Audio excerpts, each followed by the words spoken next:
My grandfather spent 3 years digging a hole in the backyard that nobody asked him to dig. I remember being 7 years old, standing at the kitchen window with a bowl of cereal going soggy in my hands, watching him work in the early morning dark before anyone else was awake. He had a flashlight strapped to his forehead and a shovel that looked older than he was. And he moved with a kind of quiet, deliberate purpose that scared me more than anything loud ever could. When I asked my mother what Grandpa was doing, she said he was working on a project. When I asked my father, he laughed and said Grandpa had finally lost his mind. His name was Edmund Carver. Everyone called him Ed. He was 61 years old in 1987, a former civil defense volunteer who had spent his working life as a structural engineer for the county. He had built bridges, reinforced flood walls, calculated load tolerances for 3 different courthouses in the state. He understood, in a way that most people never have to, exactly how fragile the things we live inside actually are. He finished the bunker in the spring of 1990. By then I was 10, and the hole in the backyard had become something else. New entirely. A poured concrete chamber 12 feet underground, accessed through a steel hatch disguised beneath a false garden shed. He had installed ventilation piping that ran up through the interior walls of the shed and exhausted through what looked like a decorative chimney stack. He had lined the walls with steel shelving. He had wired it for electricity off a dedicated breaker. He had installed a hand pump well that tapped into the water table 18 feet down. My father called it an embarrassment. My mother called it a phase. My uncle called it the funniest thing he had ever seen. Grandpa Ed never argued with any of them. He just kept working. He died in 2019 of a stroke, quietly, in his recliner, with the television on and a cup of tea going cold on the side table. He left the house to my mother, and the house eventually came to me when she moved to assisted living 3 years ago. I kept the property because I couldn't afford to sell it properly, because the market was bad, because I kept telling myself I'd deal with it next season. I never once went into the bunker after he died. I couldn't bring myself to. The shed sat in the corner of the backyard with its false chimney and its padlocked door, and every time I looked at it, I thought about a man digging alone in the dark at 5 a.m. while his family slept and laughed and went about their ordinary lives. It made something in my chest feel like a bruise that wouldn't heal. I live alone in that house now. I worked as a structural assessor for a private inspection firm. I drove to sites, examined foundations, wrote reports, ordinary, methodical, quiet work.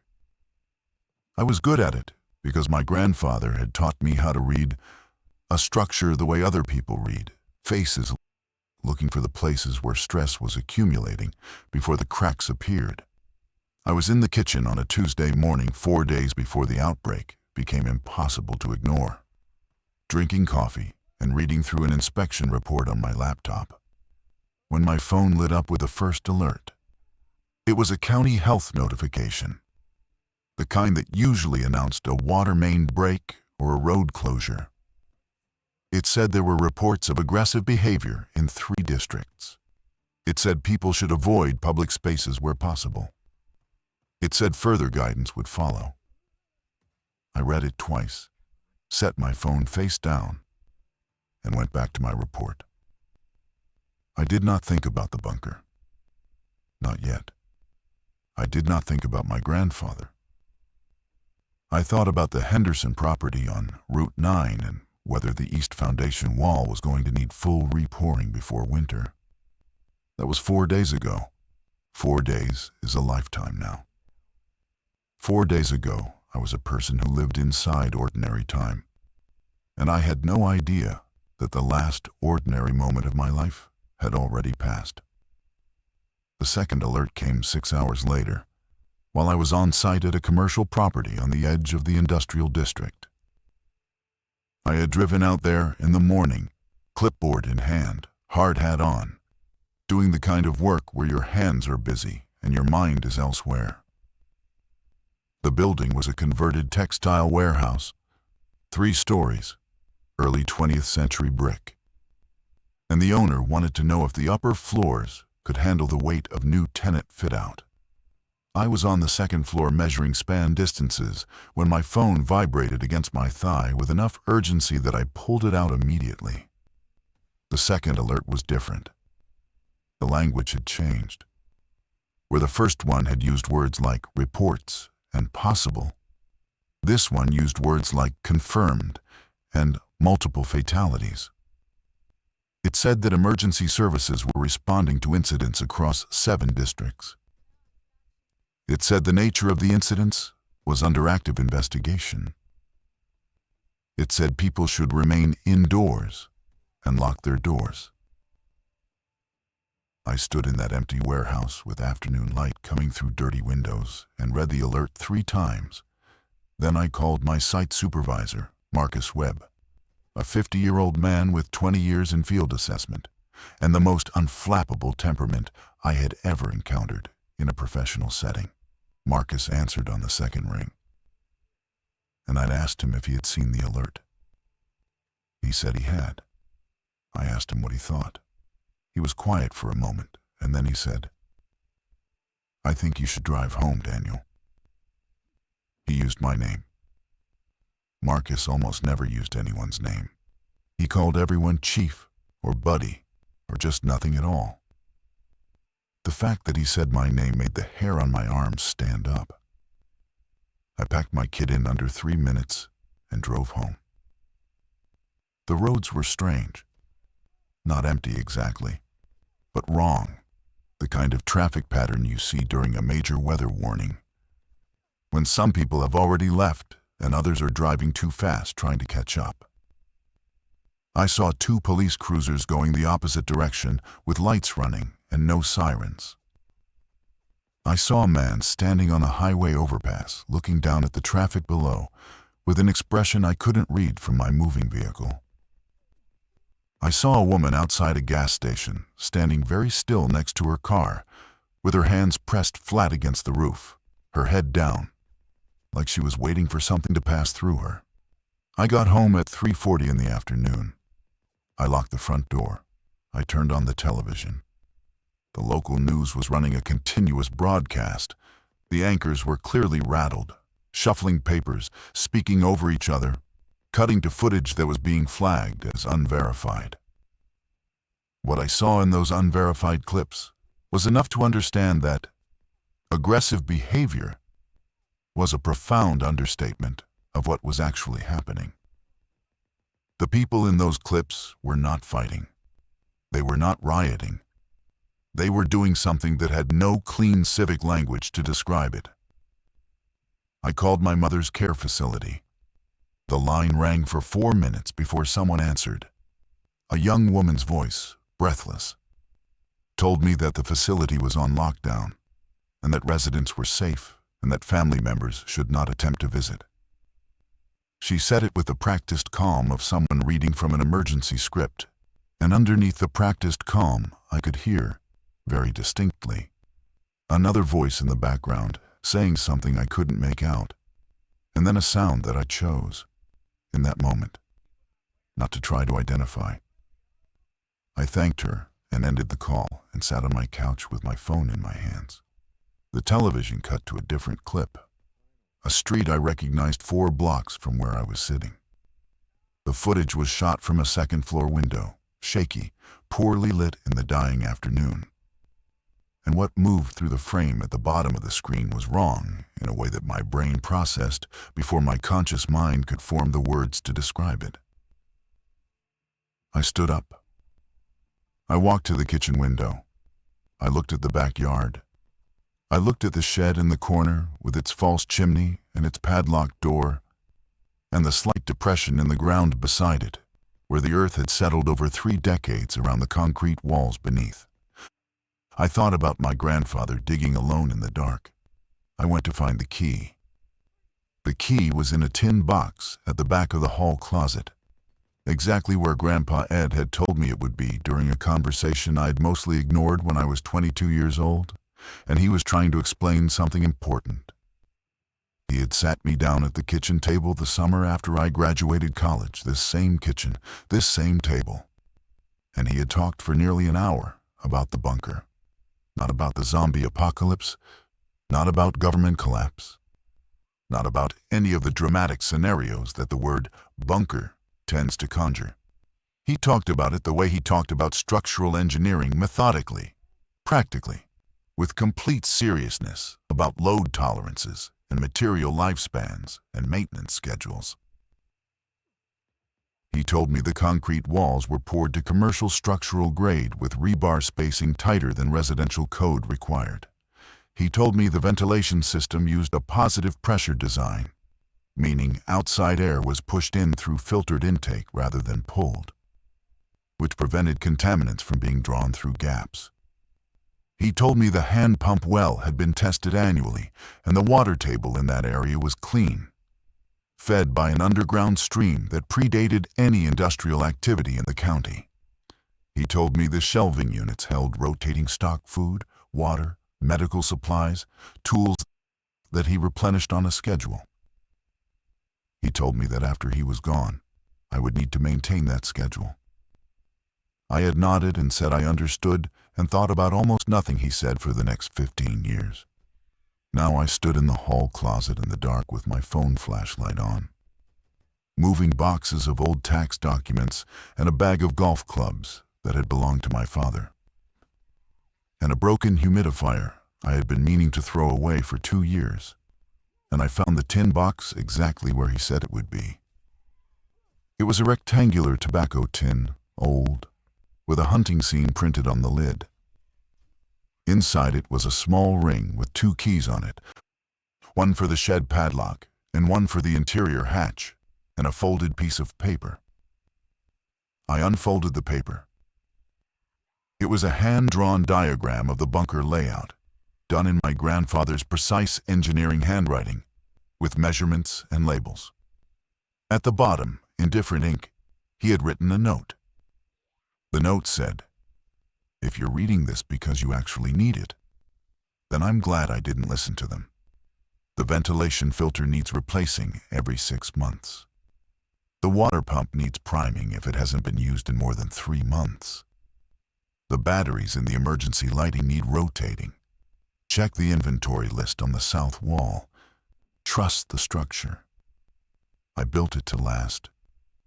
I stood in the closet and read that note twice, and something inside me broke open in a way I didn't have time for right then. I folded the paper carefully and put it in my shirt pocket, close to my chest. And I went to look out the front window before I did anything else. The street was not good. There were 3 cars stopped in the middle of the road at odd angles, as if they had all been abandoned mid-maneuver. 2 of them had doors hanging open. A house 4 doors down had a broken front window, glass scattered on the porch. I could see movement further up the street, near the intersection, but the distance and the failing light made it impossible to be certain what I was seeing. I moved quickly. I went through the house and collected what I could carry, a go bag I had put together years ago for hurricane season that contained basic supplies, my laptop and its charging cable, my external hard drive, prescription medication from the bathroom cabinet, a first aid kit, every bottle of water from the kitchen, the contents of the pantry that were shelf-stable and calorie-dense. I loaded it into 2 large duffel bags and 1 backpack. Then I heard something at the front door. Not a knock. A sound that was less deliberate than a knock. A weight pressing, shifting, dragging, slow and without pattern. I picked up both duffel bags and the backpack, and I went out the back door into the yard. The evening air was cold and smelled wrong. A faint chemical undertone beneath the normal autumn smell of leaves and soil, something I had no reference for. I crossed the yard fast, keeping low, reaching the shed in under 30 seconds. The padlock opened on the first try. The shed interior was dark and smelled of old wood and motor oil, and something faintly mineral, like wet stone. I pulled the shed door shut behind me and found the interior hatch by feel, a recessed handle in the floor, flush with the boards, exactly where the diagram showed it. The second key turned smoothly. The hatch swung up on counterweighted hinges, silently, with the kind of precision that told you immediately the mechanism had been built by someone who understood engineering as a form of respect for the future. Concrete steps went down. I lowered the duffel bags first, then the backpack, then followed them down and pulled the hatch closed above me. There was a locking bar on the interior, a heavy steel rod that dropped into two brackets mounted to the concrete ceiling surround. I dropped it into place and stood in the dark and breathed. Then I found the light switch. It was exactly where the diagram indicated left wall, 18 inches from the base of the stairs, at shoulder height. I flipped it. The bunker came alive in warm, steady light from a row of LED strips along the ceiling junction.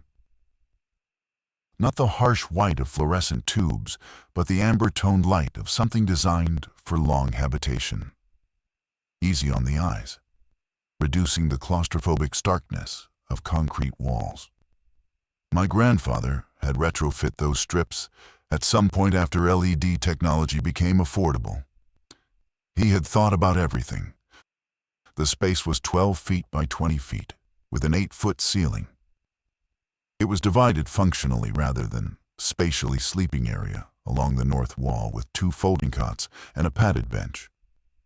Storage along the south and east walls on the steel shelving units he had built himself. The pump well in the northwest corner with its iron handle and tiled surround. A small desk with a battery-powered radio, notebooks, and what appeared to be a laminated binder. A chemical toilet behind a fabric divider in the southeast corner. The shelving was stocked. Not haphazardly, not optimistically, stocked, with the systematic thoroughness of a man who had spent decades thinking carefully about what a person actually needed and for how long. Canned goods organized by category and rotation date. Sealed 5-gallon water containers. Medical supplies in labeled bins. Tools. A hand-crank flashlight. A battery bank. Propane canisters. And a compact camp stove. Wool blankets still in their storage bags. A box of books. I set my bags down and stood in the middle of the room and turned in a slow circle, taking inventory with my eyes, and the bruise in my chest that I had been carrying since 2019 cracked completely open. I pressed the heel of my hand against my sternum and breathed through it. My grandfather had built this room for exactly this moment. He had built it for a person standing alone, in the middle of it, grateful and terrified. And he had tried to hand it to me at a kitchen table 20 years ago, and I had nodded and thought about almost nothing he said. "I hear you, Grandpa," I said out loud, to nobody, to the concrete walls, to the water table beneath my feet. "I hear you now." I sat down on one of the cots and opened the laminated binder. It was titled, in his handwriting, Operating Manual E. Carver, 1987, revised 2018. The revision date stopped me. He had updated this manual the year before he died. He had been in this bunker, alone, going through every system, every inventory list, every protocol. And he had revised the manual and put it back on the desk for whoever came after him. I opened to the first page and started reading. Outside, above me, through 12 feet of earth and poured concrete, I could hear nothing at all. That was the point. That had always been the point. The silence was not emptiness, it was protection. Deliberate and engineered, and given to me by a man who dug alone in the dark while his family laughed. I read until I understood the systems. Then I primed the water pump, verified the ventilation filter, checked the battery bank charge level, and made my first inventory count. Then I turned to a fresh page in one of the notebooks on the desk and wrote at the top, Day 1. Day 2 began with the ventilation system making a sound it hadn't made the night before. It was a low, intermittent vibration in the intake pipe. Not mechanical failure, but contact. Something outside was brushing against the exhaust chimney of the false shed above me. I lay on the cot in the amber light, with my eyes open, and listened to it for 20 minutes before I could convince myself it was probably wind moving debris against the structure. The manual described a periscope-style observation port, a narrow steel tube capped at ground level that ran up through the shed wall and could be uncapped from below to allow limited visual observation of the yard. I had found the tube the night before but hadn't used it yet. I used it now. I uncapped the lower end and pressed my eye to the rubber eyepiece and looked. The yard was visible in a narrow slice the fence line, the vegetable beds my grandfather had kept, and I had let go to weeds, the back corner of the house. The morning light was flat and gray, overcast, and there was nothing moving in my yard. But beyond the fence, in the narrow alley that ran behind the properties on this street, I could see barely, at the edge of the scope's angle, a shape that was not standing correctly. It was against the opposite fence, facing away from me, moving in a slow, repetitive rotation that had no purposeful destination, like something caught in a loop. I watched it for a long time. It never looked toward the shed. It never showed any response to the environment around it, not to a gust of wind that moved through the alley, not to a plastic bag that skittered past its feet. It just turned and turned and turned in its small radius. And the wrongness of that movement was more disturbing than anything fast or violent would have been. I capped the scope and sat back down at the desk and wrote in the notebook. Writing helped.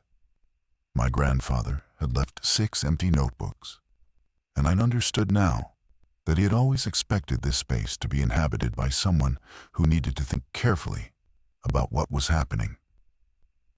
And writing was thinking made visible. I wrote about what I had seen, what I assessed about the situation, what my immediate priorities were. The inventory binder listed a hand-crank emergency radio in addition to the battery-powered desk unit.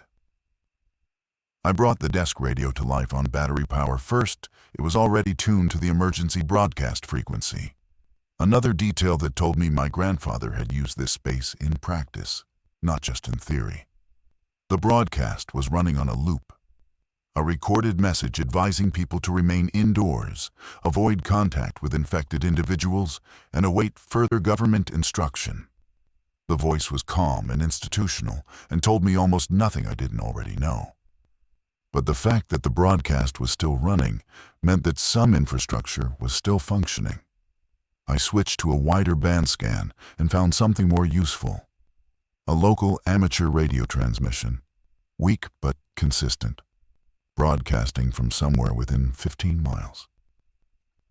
A man's voice, older, steady, giving what sounded like a coordinated status report. He named street intersections where movement had been observed. He described what he called clear zones in the northeast quadrant of the county. He was communicating with at least 2 other operators. I could hear response tones, even though I couldn't resolve the other transmissions clearly. I wrote down everything he said. He broadcast for 22 minutes before going silent. The detail that stayed with me was one intersection he mentioned specifically, Hartley Avenue and Route 12, 4 blocks from my property, where he described a heavy concentration, avoid entirely.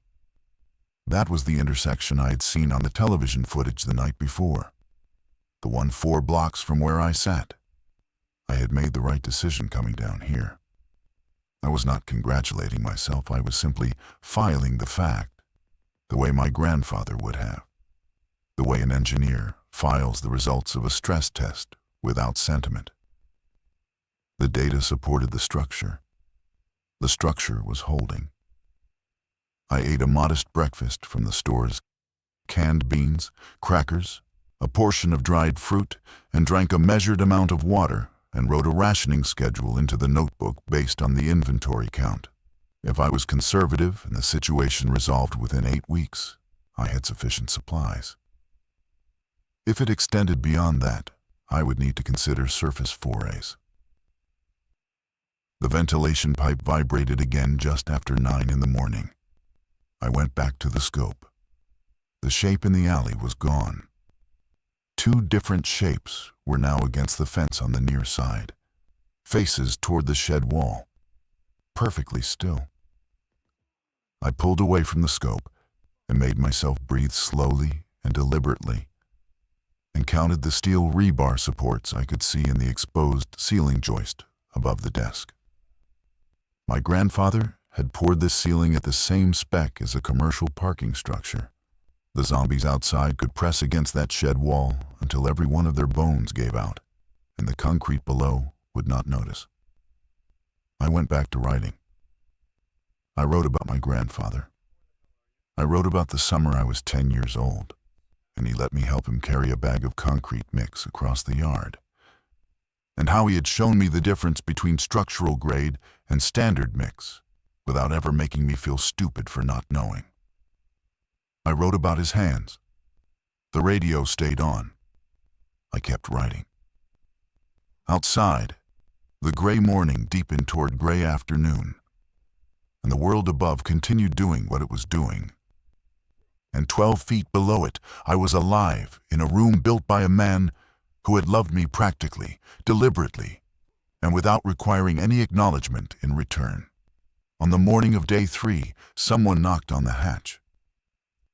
It was unmistakably a knock. 3 deliberate impacts, spaced evenly on the underside of the shed floor above the hatch. Not the drag and press of the infected, a human knock with intention and cadence. I sat on the cot with the notebook in my lap and stared at the ceiling for a full minute before I moved. I went to the scope first. The yard was clear. The alley behind the fence was empty. From the limited angle the scope allowed, I could see the side of the shed, but not the interior. The observation tube ran from the bunker wall up through the shed exterior, not through the floor. I could not see who was directly above the hatch. I went to the hatch and pressed my ear against the cold steel. Breathing. 1 person's worth of breathing, relatively controlled, close to the surface. Then a voice, low, careful, mouth close to the hatch seam. I know someone's in there. I can see the ventilation airflow. My name is Renata Solis. I'm a paramedic. I'm alone, and I'm not infected. And I'm asking you to please open this. The voice was a woman's. Steady, professional, conserving words. The specific detail about the ventilation airflow told me she had medical or technical knowledge. She had noticed something most people wouldn't look for. That was either reassuring or alarming, and I spent 30 seconds deciding which. I lifted the locking bar. I turned the hatch handle. I pushed it up 2 inches, keeping my body weight behind it, and looked through the gap. She was crouched over the hatch, 1 knee on the shed floor, wearing dark clothing and a paramedic jacket with reflective strips. She was in her mid-30s, with close cropped hair and a deep cut above her left eyebrow that had been field-dressed with tape and gauze. She had a backpack and a medical bag. Her hands were visible, empty, resting on her thighs. Her eyes found mine through the gap immediately. "Thank you," she said quietly. I opened the hatch and she came down. She moved efficiently, no wasted motion, used to operating in tight spaces under pressure. She pulled the hatch closed above her, and I dropped the locking bar. And we stood in the bunker looking at each other in the amber light, with the particular measuring quality of 2 people deciding very quickly How much trust to extend? How did you find this place? I asked. I was working out of the station on Clement Street when everything went to pieces, she said. I got separated from my crew 2 days ago. I've been moving through backyards, avoiding the main streets. I saw the shed and the chimney configuration didn't make sense for a residential structure. The exhaust angle was wrong for passive ventilation. Too directed. I've spent enough time in unusual building configurations to notice. She paused. I wasn't sure anyone was actually down here until I saw the airflow change this morning when the intake filter cycled. The manual says it cycles every 4 hours, I said, mostly to myself. Your manual is right. She looked around the bunker slowly, taking inventory the same way I had professional assessment, not wonder. This is extraordinary construction. My grandfather built it. When? Started in 1987. Finished in 1990. She looked at the south wall shelving, the pump well, the ventilation controls, the binder on the desk. Something shifted in her expression, not quite emotion, but the predecessor to it. He built this for someone who needed it, she said. He built it for the family who laughed at him, I said. She set her medical bag down on the desk carefully. I need to tell you what I saw at the hospital before I left. You need the information. Some of it is difficult. Tell me, I said. I sat down on one cot, and she sat on the edge of the other, and she told me. It took 40 minutes. She was precise and clinical, and gave me the paramedic version of events observations sorted by type, timeline established, causation separated from speculation. By the time she finished, the picture was substantially darker than the emergency broadcast had suggested. Transmission was faster than the broadcast implied. The infected were not slowing. The hospital had been overrun within 18 hours of the first confirmed cases. When she finished, I opened the notebook to a fresh page and handed it to her. Write down everything you just told me, I said. All of it, while it's fresh. She looked at the notebook for a moment. Then she took it and picked up the pen and started writing. I turned to the inventory binder and revised the rationing schedule for 2 people. It was tighter, but it held. My grandfather had stocked generously enough that even for 2, the timeline remained viable. We would manage. That was the assessment. We would manage because a man in 1987 had built something worth managing inside. Renata Solis slept for 11 hours after she arrived. I watched her sleep the way you watch a system that has been running beyond its operational parameters finally power down with relief. And with a kind of scientific awareness that something had been pushed to a limit it couldn't sustain indefinitely. She slept on the folding cot with the wool blanket pulled to her chin, still in her paramedic jacket. And she did not move for the first 4 hours at all, which told me the depth of exhaustion she was carrying. I used the time. I went through the manual again, this time focusing on the sections I had only scanned: the contingency protocols, the maintenance schedules, the communication guidelines. My grandfather had included a section on what he called human factors, a dry engineering term for the psychological challenges of confined habitation. The section was practical and unsentimental. Establish routine early. Maintain physical activity within the space. Assign tasks to prevent passive deterioration of focus. Communicate clearly about resource usage and decision-making authority. He had written, in a marginal note beside the human factors section, 2 people is better than 1. 3 is harder than 2. Structure matters more than personality. When Renata woke, she was oriented immediately. No disorientation, no confusion about where she was. She sat up, checked her watch, looked at the ventilation indicator on the wall, and then looked at me at the desk. "What time is it?" "Just past 8 in the evening, day 3. She nodded. She went to the pump well and washed her face and hands. She examined the dressing on her eyebrow, decided it needed changing, and opened her medical bag with the efficiency of someone for whom medical supplies were a professional domain rather than a source of anxiety. She redressed the wound cleanly, without fuss. "How's your head?" I asked. "Moderate concussion. I'm past the acute phase." She said it the way you say the east wall needs repointing, factual, actionable, no catastrophizing. I respected that immediately. We ate together that evening, a measured meal, within the rationing schedule I had set.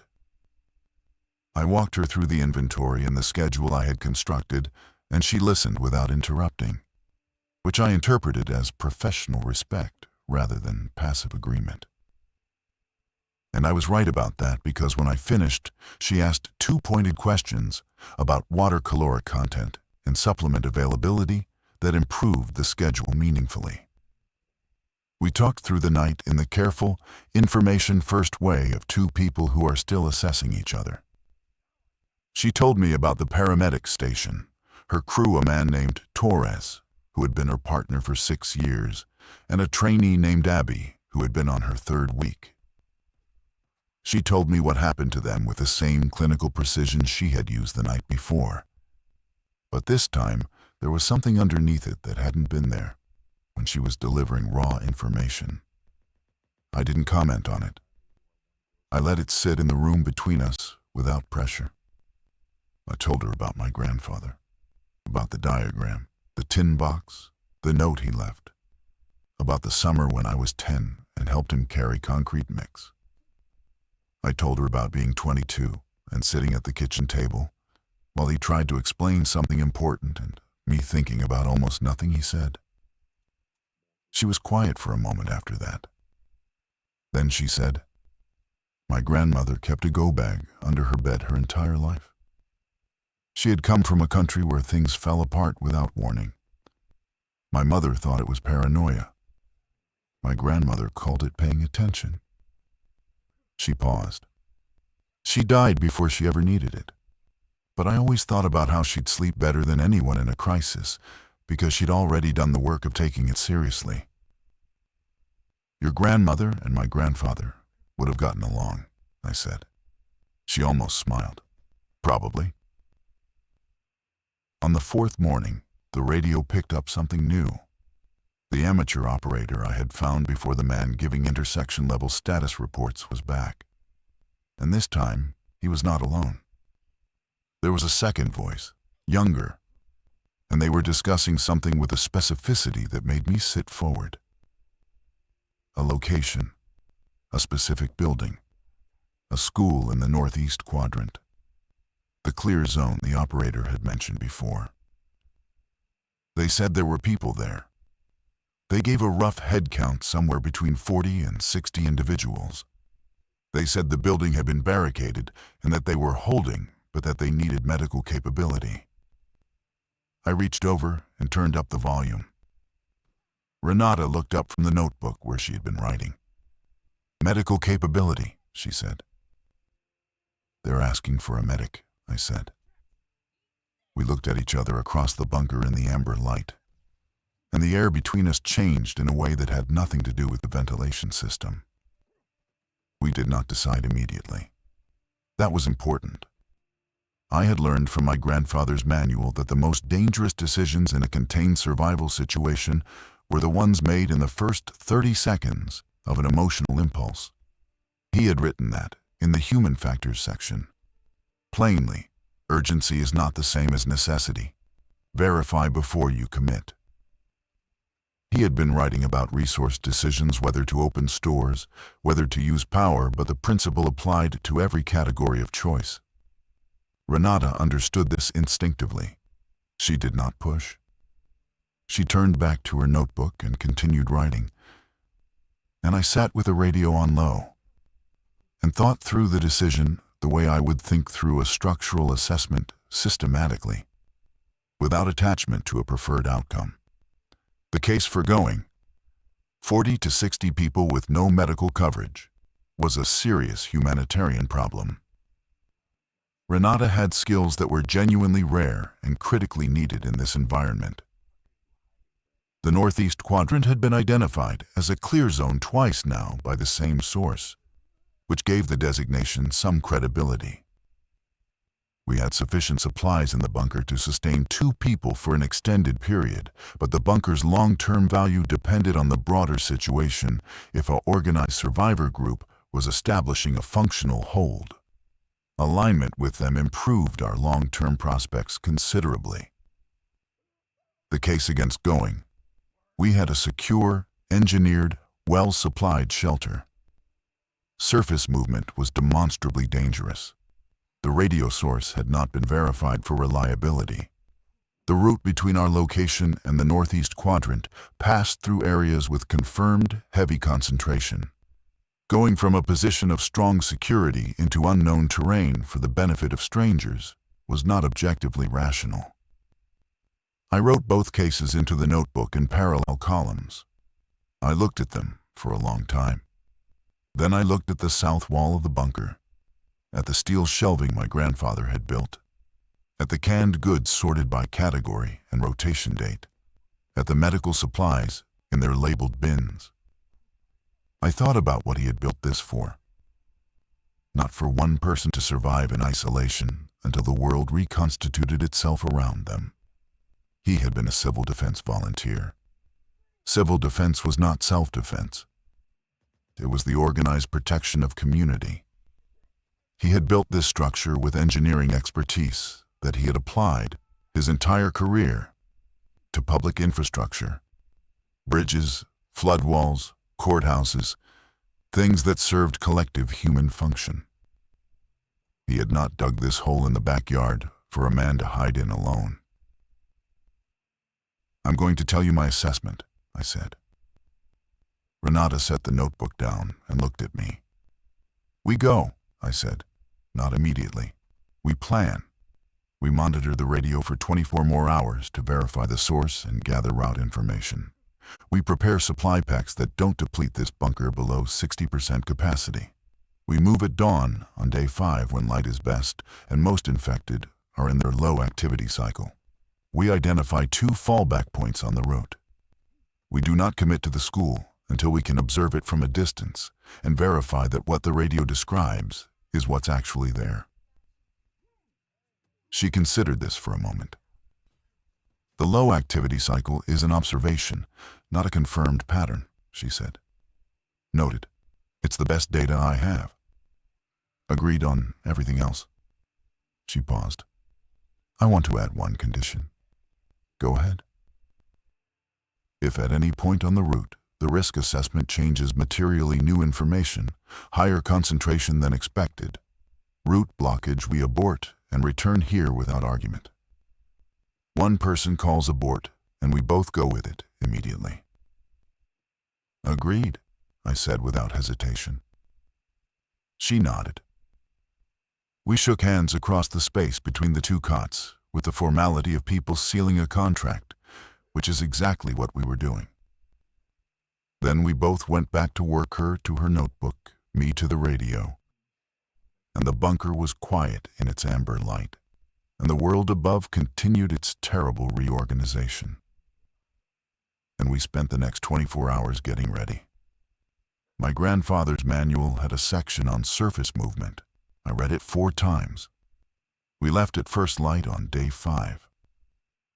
I took the diagram of the bunker's ventilation chimney configuration and drew a small mark on the shed door frame in chalk, and a mark that looked like a random scuff from the outside, but that I would recognize on return as confirmation the shed had not been interfered with. My grandfather had suggested this in the manual. He called it a seal indicator, borrowed from a technique used on secured government facilities. He had thought about return as carefully as he had thought about departure. The yard was clear. The alley behind the fence was clear. We moved along the fence line to the alley, and then north along the alley for 3 blocks before we needed to cross a main street. Those 3 blocks took 11 minutes. Not because of distance, because of discipline. We moved at the pace that allowed full observation of every window, every doorway, every parked vehicle we passed. Renata moved well. She had the physical control of someone trained to work in crisis environments, where sudden movement attracts dangerous attention, not military precision, but medical scene precision. The economy of motion that comes from years of working around panicking people and unstable situations. She communicated in hand signals we had agreed on the night before. Stop, go, look, back, clear. The main street crossing at the north end of the alley was the first serious obstacle. The street was wide, 4 lanes, with good visibility in both directions. At the far end of my visible range to the east, there was a cluster of infected 8, maybe 10, moving in the directionless, rotational pattern I had observed through the scope on day 2.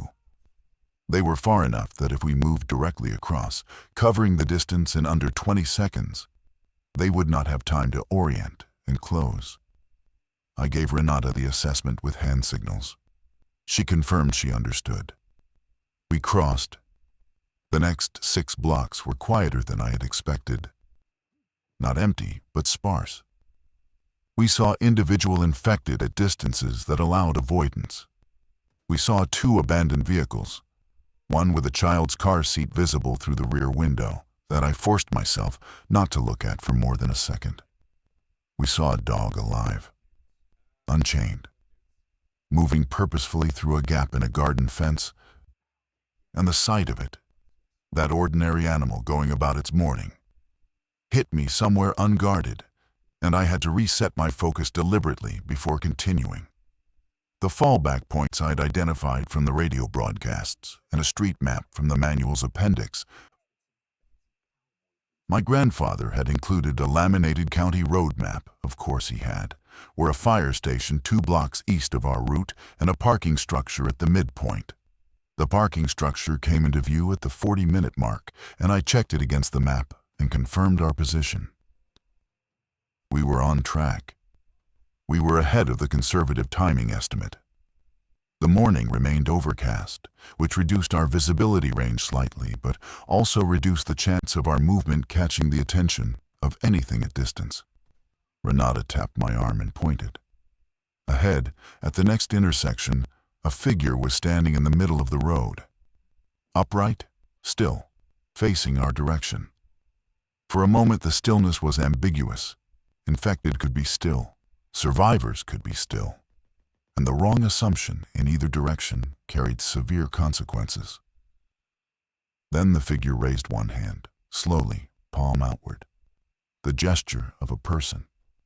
The gesture of someone who had seen us and was announcing themselves as non-threatening. I stopped.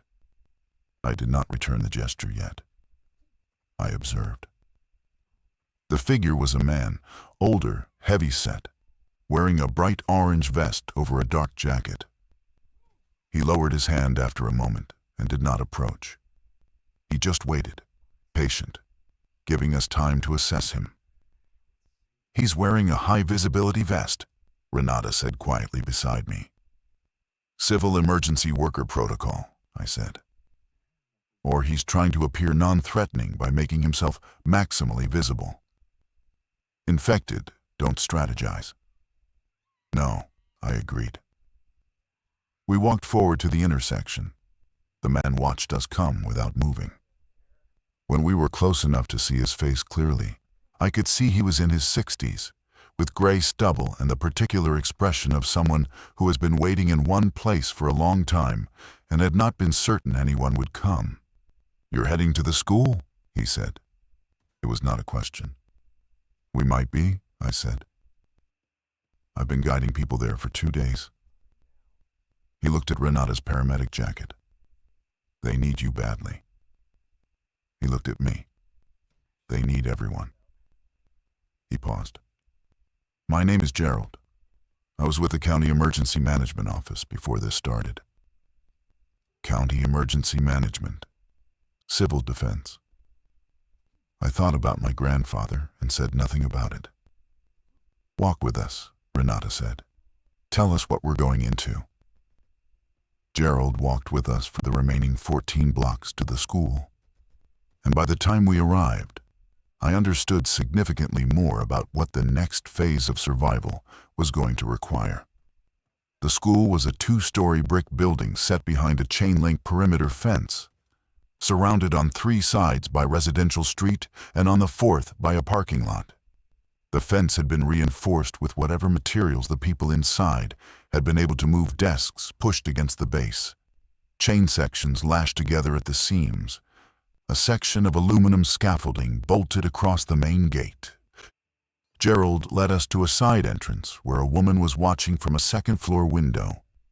She signaled down, and a door opened. A young man, early 20s, who let us in quickly and resecured the door behind us with practiced efficiency. The interior smelled of close-packed human habitation, food being heated, clothing that hadn't been washed, the particular density of many people sharing limited space. There were 53 people in the school. Gerald had the head count updated. They had been there for 3 days. The woman from the second-floor window met us in the hallway. Her name was Claudia Fernandez, a high school vice principal who had been on site when the outbreak reached this district and had organized the people who arrived at the school seeking shelter. She was in her late 40s, precise and direct, with the organizational authority of someone accustomed to managing large groups under imperfect conditions. She looked at Renata's jacket before she looked at her face. "We have 11 people with injuries or medical conditions," she said without preamble. 2 are serious. 1 is a diabetic who is running low on insulin. 1 is a man with a wound to his arm that I'm concerned about. "Show me," Renata said immediately. Claudia led her away. I stayed with Gerald and looked around the hallway, the layout, the facades, the structural integrity of the building, the improvised security measures, the placement of people relative to windows and external walls. Old professional habit. I assessed the building the way my grandfather had taught me to assess every structure I encountered. It was not engineered for this purpose, but it had bones. Brick construction, load-bearing walls, a basement level that hadn't been fully utilized. The roof was flat, which created an observation advantage. The windows were standard institutional glazing, the weakest point, which the people inside clearly understood because most of the ground floor windows were already covered with pushed furniture and plywood scraps from the woodshop classroom. An older man approached me. He was short and methodical looking, wearing reading glasses on a chain around his neck. He introduced himself as Philip Okafor, a retired civil engineer who had been sheltering here since day 1. I looked at him for a moment. "Structural?" I asked. "Bridges, mostly," he said. "My grandfather built bridges," I said, "and other things." Something passed between us, the recognition of a shared professional language, a shared way of looking at problems. Philip Okafor looked at me the way my grandfather had looked at me the summer I helped carry the concrete mix, like he had found someone worth talking to seriously. "The east stairwell has a structural concern," he said. The previous occupants removed a non-structural wall for a renovation, and the contractor left the temporary shoring in place instead of completing the support transfer. It's been weight-bearing for the wrong reasons for 18 months. How much margin? Enough for now. Not enough for long if we're moving heavy materials up and down it continuously. "Show me," I said. He led me through the building, and we talked structure for 40 minutes, the load paths, the weakness points, the opportunities. By the time we finished the walkthrough, I had the beginning of an improvement plan forming in my mind. The same patient, systematic approach my grandfather had used on a hole in a backyard in 1987. That evening, Renata reported on the medical situation. The wound on the man's arm was infected, but not from a bite from broken glass during his entry to the building. The diabetic situation was more serious and required a careful management plan. She had organized the 11 medical cases by priority and was already training 2 people with steady hands to assist her. Claudia called a group meeting after dinner. 53 people in the gymnasium, sitting on bleachers and folding chairs, faces turned toward the front. She asked me to speak about the structural assessment. I stood up in front of those faces and talked about the building the way my grandfather had talked about his bunker at a kitchen table in 1990. Methodically, practically, with complete seriousness and no false comfort. Then I told them what needed to be done, and in what order, and why each thing mattered. People started nodding. That was the moment I understood that surviving alone was one kind of survival, and this was a different kind entirely.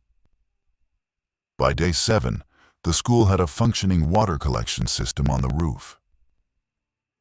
Philip Okafor and I had designed it together over 2 days, a simple, gravity-fed arrangement using the school's existing drainage infrastructure. Redirected into sealed containers we found in the science department storage and the kitchen. The building had a slight north-south roof pitch that we used to channel collection to a single point, and we ran PVC pipe from the science lab plumbing to create a gravity feed to the kitchen.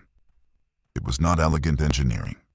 It was the engineering of available materials and practical necessity, which my grandfather had always told me was the truest test of whether you actually understood structure or just understood theory. A man named Deshaun Carter led the roof work team. He was 38, had spent 12 years in commercial roofing before working as a building manager, and he moved on a pitched surface with the comfortable assurance of someone who had never found heights threatening. He took the design Philip and I had drawn on notebook paper and translated it into physical reality with a crew of 4, using tools from the school's maintenance closet. The first collection from a morning rain gave us enough water to meaningfully supplement what the group was managing from stored supply. When Deshaun brought the first full container down and set it on the kitchen counter, there was a quality of feeling in the room that I recognized from my grandfather's note. The feeling of something built correctly for the right reasons, which is a feeling unlike any other. Renata had established a medical station in the school nurse's office and the adjacent classroom.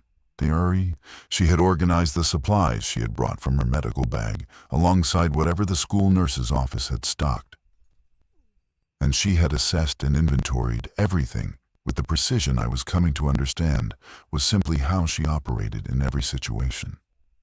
She was training a woman named May Lin, a pharmacy technician who had been sheltering at the school since the first day to assist with medication management and wound care.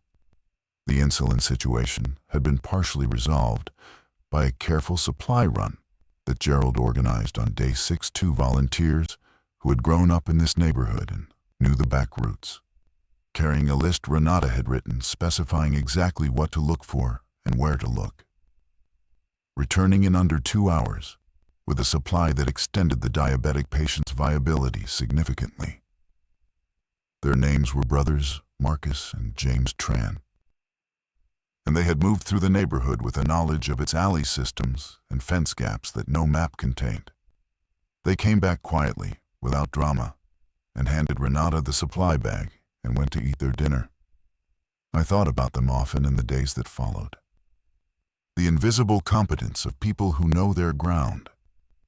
On day 8, the radio contact that Gerald maintained with the amateur operator, a man he knew personally, a retired radio technician named Frank Ellison, operating from a reinforced cellar 5 miles northeast, relayed a significant piece of information. A National Guard unit had established a forward operating position at the county fairgrounds, 12 miles north.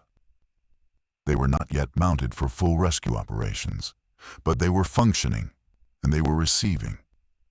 Frank's transmission included a frequency and a broadcast schedule. Claudia, Gerald, Philip, Renata, and I sat around a table in the school library that evening and talked through the implications. The conversation was long and careful, and at several points went in directions I hadn't anticipated, and there were people in the group who wanted to move toward the guard position immediately. People who argued for staying in the school indefinitely. People whose position shifted as the conversation developed.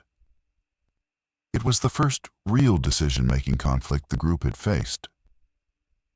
And I watched it with a part of my brain that my grandfather had trained to read stress accumulation in structures. The tension was not hostile.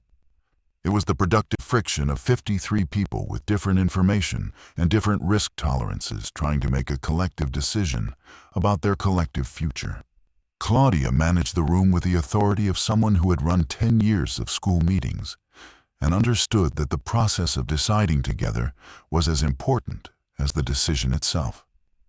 In the end, the group voted to stay at the school until contact with the guard unit could be established by radio and a coordinated extraction could be arranged.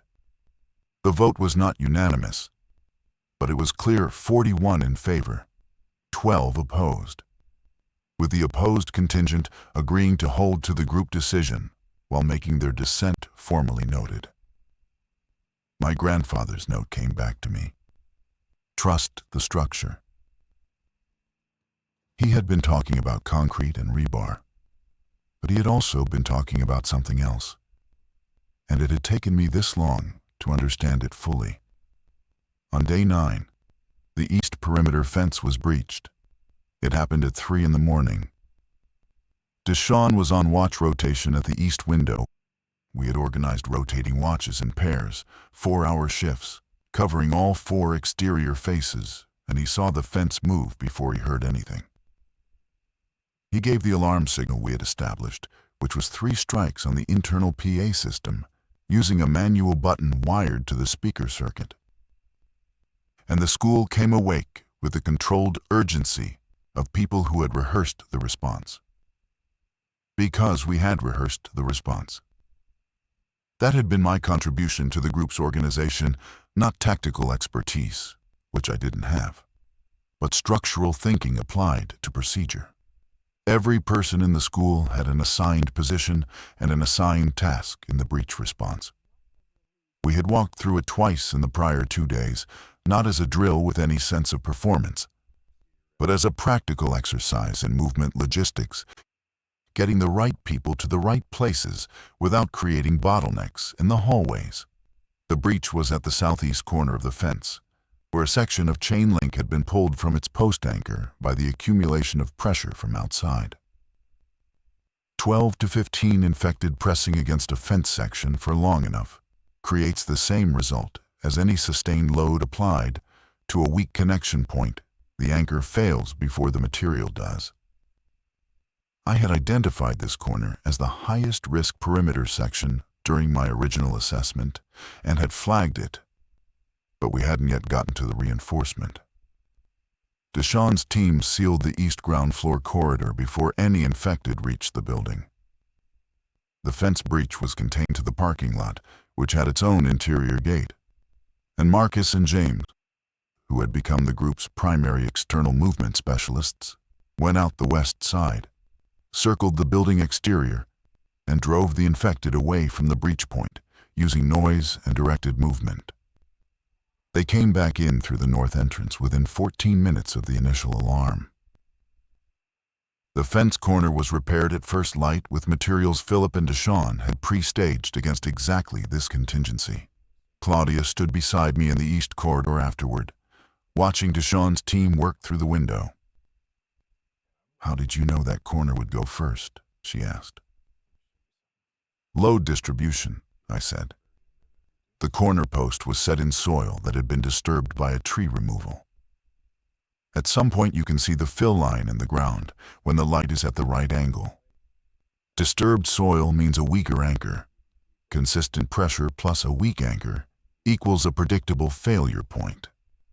My grandfather taught me to look for where stress concentrates.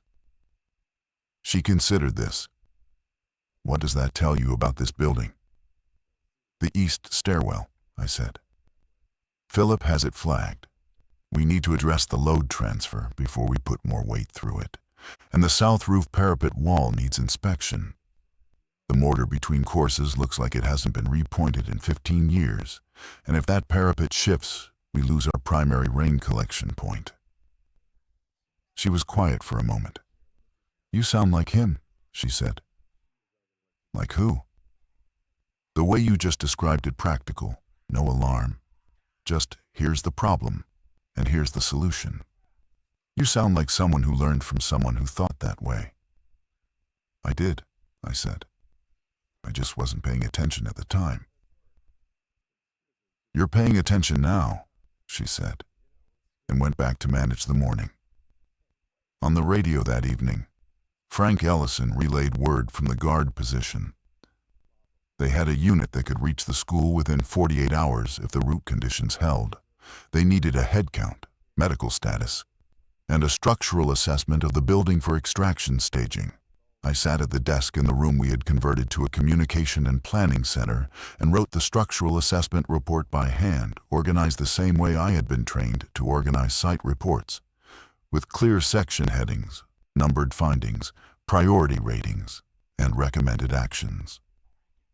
Philip reviewed it and added 2 items I had missed. Renata added the medical status report. Gerald compiled the head count and conditions summary. We sent it all through Frank at the scheduled broadcast time. 48 hours. I went and found the notebook I'd been keeping since day one and wrote in it for a long time that night. And what I wrote was mostly about my grandfather and about all the years I had spent not paying attention. The guard convoy arrived on the afternoon of day 11. Not 48 hours, but 60. The route had required modification at 2 points, and the unit commander, a woman named Captain Osei, made the decision to wait for better morning light rather than push through the rerouting in the dark. When the vehicles came through the reinforced gate, 3 armored transport vehicles and 2 light tactical vehicles, the sound of organized mechanized movement arriving with purpose, was the most structurally reassuring thing I had experienced since I had closed the bunker hatch on day 1. Not because it meant rescue in any simple sense, but because it meant that somewhere in the world, human organization was still functioning at scale. And that meant the larger structure of society had not fully failed. It had bent, severely. But it had not broken. Captain Osei was businesslike and direct, moving through the school with a security assessment team, while her logistics personnel began the process of staging the group's departure. She found Claudia, Gerald, Philip, Renata, and me in the planning room and spent 20 minutes getting briefed. She asked sharp, specific questions. She took notes. When Philip gave her the structural finding summary, she read it carefully and asked him 2 technical follow-up questions that told me she had engineering training. The school held, she said when he finished. The school was never designed to hold, Philip said. We made it hold. She looked at him for a moment, then at me. What are you in civilian life? Structural assessor, I said. We need people who can assess buildings in the consolidation zones, she said. The Guard is establishing 3 hardened positions in the county. We need to know which structures are viable and which are liabilities before we commit people to them. I'm available, I said without hesitation. The extraction took 4 hours, organized in 3 transport waves. The medical cases went in the first wave with Renata, who would link up with the medical team at the primary guard position. The general population went in the second wave. Philip, Gerald, Deshawn, the Tran brothers, and I went in the third wave, which also took the planning materials, the radio equipment, the route maps, the structural notes as operational intelligence for the guard unit. Before I left the school, I went through each room one more time, alone, the way I had gone through my grandfather's manual one more time on the morning before we surfaced, not checking anything specific, just being present in a space that had held 53 people for 11 days and would now hold the memory of that. In the gymnasium, someone had written on the whiteboard, "We were here, we held." Day 11. I looked at it for a long time, then I added below it, in different marker, "Built by the people who needed it, maintained by the same." 3 days after the extraction, Captain Osei took me back to my neighborhood. She had organized a reconnaissance and resupply run through the district, and when I said I had a structure I needed to check and potentially recover supplies from, she rerouted to include my street. We drove in a 2-vehicle element, her vehicle and a transport, through streets that were different from what I had moved through on foot 11 days before. The infected presence had thinned in this area, either moved on or dealt with by earlier guard sweeps. The street where I'd grown up, where my grandfather had lived, where I'd come back to and almost not known what to do with, was quiet in the flat afternoon light. The house looked undamaged from the front. The backyard, when I went through the side gate, was exactly as I had left it, fence intact, vegetable beds in their weedy condition. The shed in the corner, with its false chimney and its chalk mark on the door frame, still exactly as I had made it. The chalk mark was undisturbed. I opened the padlock. I opened the hatch. I went down the concrete steps into the amber light one more time. And the bunker was exactly as I had left it, the stores at 62% of original capacity. The radio on the desk. The notebook with its first entry reading day 1. The laminated binder, the pump well, the folded cots. I stood in the middle of the room and turned in a slow circle. Then I went to the desk and opened the binder to the last page of my grandfather's revised 2018 operational manual, which I had not read all the way to the end until now. The final page was not a protocol or a maintenance schedule. It was a short paragraph, in his handwriting, in the same ink as the 2018 revision date. It said, "Whoever uses this space, whether it's one of mine or someone I never met, I want you to know that I built it because I believed the future was worth protecting. I wasn't sure what the threat would be. I wasn't sure when. I was only sure that preparation done honestly and well is the most straightforward form of love I know how to express. The structure holds if you build it right and maintain it faithfully. This applies to everything." I sat down at the desk. I opened the notebook to the last entry I'd made day 5, the morning before we surfaced. Then I turned to the next blank page and wrote the date. Then I wrote, "The structure holds." I sat with that for a moment. Then I began a proper report, organized, detailed, systematic, of everything the bunker contained and its condition and what it could offer to the consolidation effort. Because that was what my grandfather would have done. Because the bunker was not a monument to one man's foresight, it was a functional resource in an ongoing situation.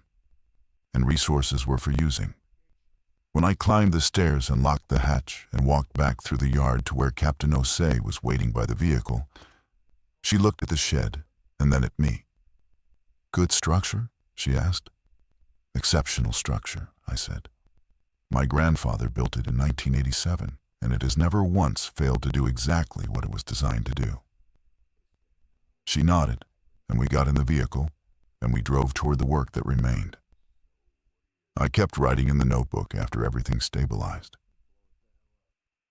It became a habit. I couldn't break something my grandfather had modeled without ever naming it. The practice of recording what you observe with enough care that someone who comes after you can use the information. I wrote about the bunker. I wrote about the school. I wrote about Gerald's orange vest and Philip Okafor's reading glasses and Renata redressing her wound with the quiet precision of someone who had never once in her life expected anyone else to do it for her. I wrote about my grandfather. I wrote about a man who spent 3 years digging a hole while his family laughed, who revised a manual the year before he died, who left a note for a person he could not name in a language that was both engineering and love. I am a structural assessor. I read buildings the way other people read faces, looking for where stress accumulates before the cracks appear. My grandfather taught me that. He taught me slowly, patiently, over decades, mostly without my participation. I am participating now. Every structure holds or fails based on what was put into it before it was needed. My grandfather understood this. I understand it now. The structure holds.